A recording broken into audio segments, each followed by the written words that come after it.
Assalamualaikum warahmatullahi wabarakatuh. Om Swastiastu, salam sejahtera bagi kita semua. Pemirsa, kembali lagi bersama saya Arisla Putri di edisi Baca Koran. Baik pemirsa, informasi terkini dilansir dari radalampung.bacakoran.co dengan headline Arinal ajak maskapai layani rute penerbangan ke kota-kota besar. Dari Bandar Lampung melaporkan, Gubernur Lampung Arinal Junaidi mengajak maskapai yang melayani penerbangan ke Lampung untuk mengembangkan rute ke kota-kota besar lainnya, seperti Lampung ke Bandung, Batam, dan Medan.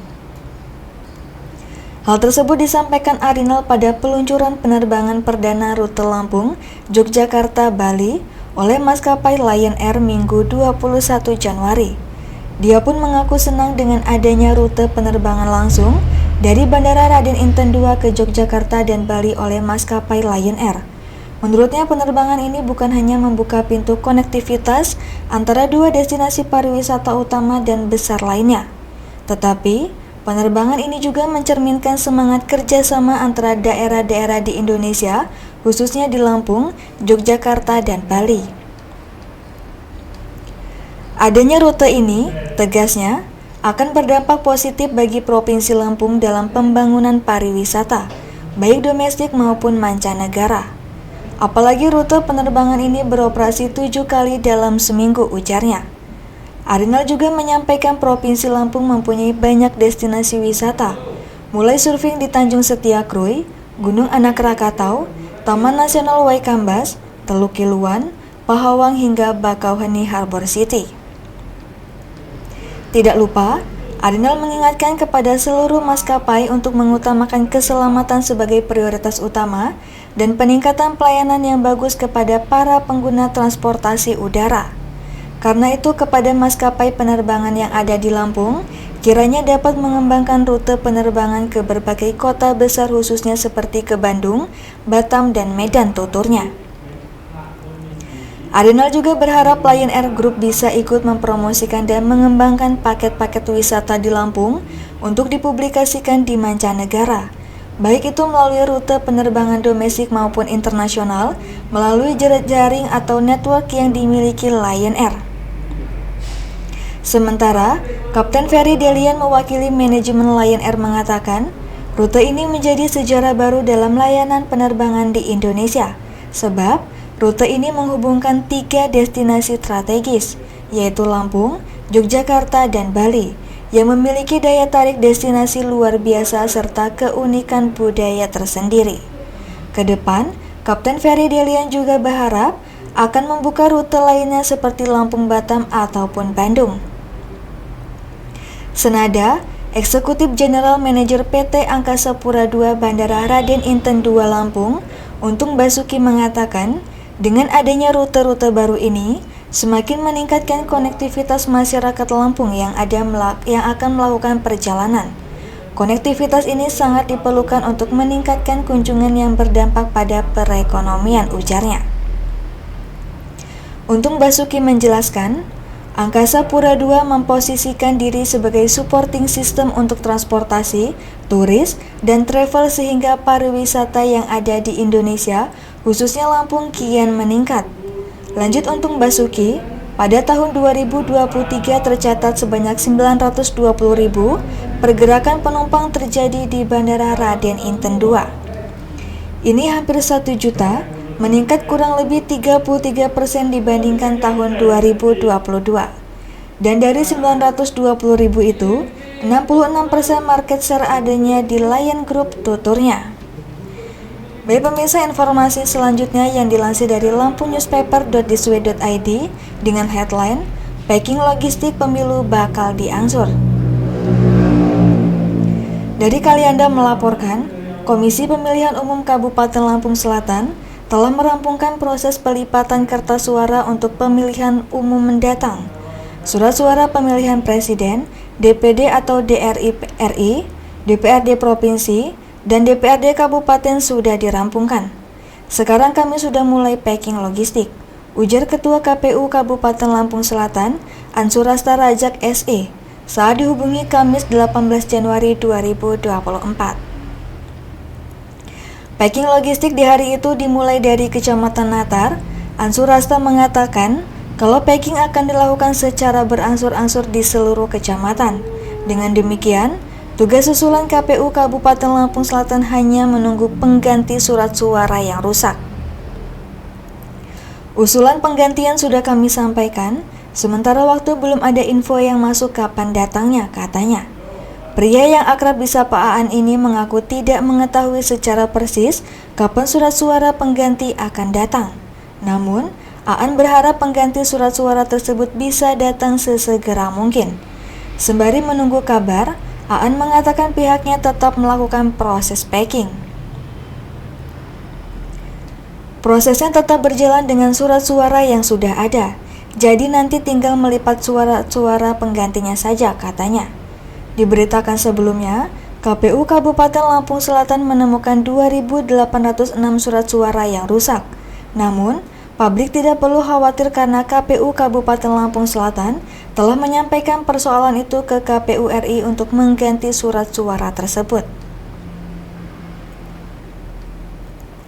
Kita sudah sampaikan pengajuan untuk dilakukan penggantian, ujar Ketua KPU Kabupaten Lampung Selatan, Ansur Rasta Rajak saat dihubungi Radar Lamsel Senin 15 Januari 2024. Pria yang akrab disapa Aan ini menyebut bahwa surat suara yang rusak bukan terjadi saat pelipatan. Kerusakan yang timbul memang berasal dari sana. Menurut Aan, kerusakan diketahui saat pihaknya mensortir surat suara yang tiba di gudang KPU Kabupaten Lampung Selatan. Prosesnya, disortir dulu sebelum pelipatan. Nah, pas disortir kita temukan bahwa banyak surat suara yang rusak, katanya. Lebih lanjut, Aan mengatakan kalau permintaan pengiriman ulang surat suara yang rusak sudah dilakukan. Aan berharap pengganti surat suara yang rusak bisa tepat waktu, sehingga pihaknya bisa melakukan persiapan yang matang. Informasi selanjutnya yang dilansir masih dari lampungNewspaper.iswe.id dengan headline, BKD janji selesaikan SK P3K secepatnya.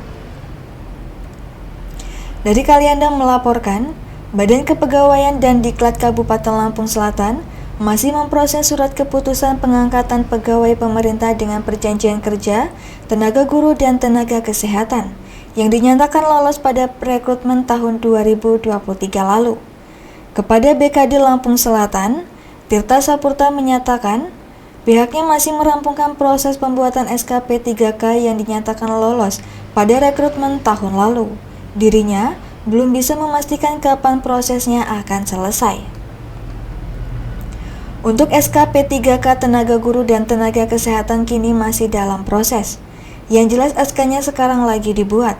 Akan kita selesaikan secepatnya, ungkap Tirta via telepon Jumat 19 Januari 2024 lalu. Dalam hal ini, lanjut Tirta, proses pembuatan SK bagi P3K akan melalui berbagai tahapan. Jika di BKD telah selesai diproses, maka akan diajukan ke kantor regional Badan Kepegawaian Nasional pada awal Februari 2024. Apabila SK-nya sudah turun dari Kanrek BKN pada Februari 2024, maka terhitung mulai tanggalnya pada 1 Maret 2024, tapi yang pasti kita selesaikan dulu di tingkat daerahnya tutupnya. Seperti diketahui, pengadaan P3K tahun 2023 di Lampung Selatan sebanyak 150 orang itu diperuntukkan tenaga guru, 120 orang, dan sisanya sebanyak 30 orang untuk tenaga kesehatan. Namun, untuk P3K tenaga kesehatan yang lulus seleksi 27 orang dari kuota formasi 30 orang.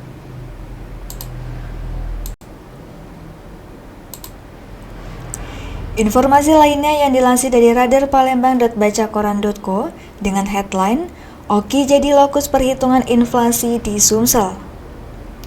Jadi Palembang melaporkan, Badan Pusat Statistik Sumatera Selatan memilih Kabupaten Ogan Komering Ilir menjadi lokus indeks harga konsumen untuk perhitungan inflasi 15 kabupaten di Sumatera Selatan. Selain Kabupaten Ogan Komering Ilir, BPS juga memilih Kabupaten Muara Enim untuk menjadi lokus indeks harga konsumen. Kepala BPS Sumatera Selatan Muhammad Wahyu Yulianto, Jumat, menjelaskan bahwa dua kabupaten ini merupakan perwakilan dari wilayah rural di Sumsel. Jadi nanti lebih representatif lagi karena ada perwakilan wilayah perkotaan dan juga pedesaan jelasnya. Ia menambahkan bahwa sebelumnya perhitungan angka inflasi Sumsel hanya diwakili oleh dua kota IHK, yakni Kota Palembang dan Kota Lubuk Linggau. Mengenai pemilihan Kabupaten Oki sebagai lokus perhitungan IHK, menurut Wahyu karena mewakili wilayah timur Sumsel dan dilintasi oleh tol Trans Sumatera.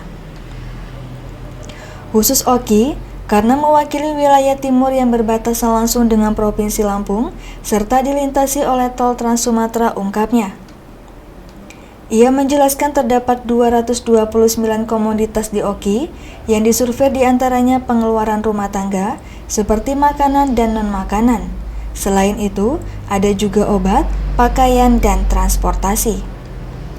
Di Oki, komoditas beras, bensin, sigaret kretek mesin, tarif listrik, dan sepeda motor memiliki bobot paling tinggi.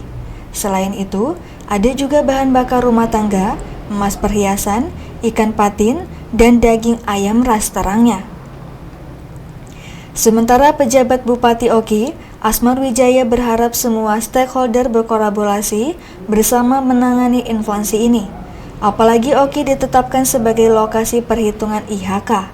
Tahun ini, Kabupaten Oki masuk perhitungan survei IHK. Oleh karena itu, PR kita bersama untuk menjaga inflasi jangan terlalu tinggi atau terlalu rendah, katanya. Ia menambahkan, upaya-upaya pemantauan harga dan operasi pasar turun langsung ke lapangan dan berkolaborasi bersama stakeholder untuk mengantisipasi naiknya komoditi-komoditi kebutuhan masyarakat. Menurutnya inflasi kuncinya adalah 4K, yaitu menjaga keterjangkauan harga, ketersediaan pasokan, kelancaran distribusi, dan komunikasi yang efektif. Baik pemirsa, demikian edisi Baca Koran hari ini. Sampai jumpa di edisi Baca Koran selanjutnya. Saya Arisa Putri pamit undur diri. Wassalamualaikum warahmatullahi wabarakatuh.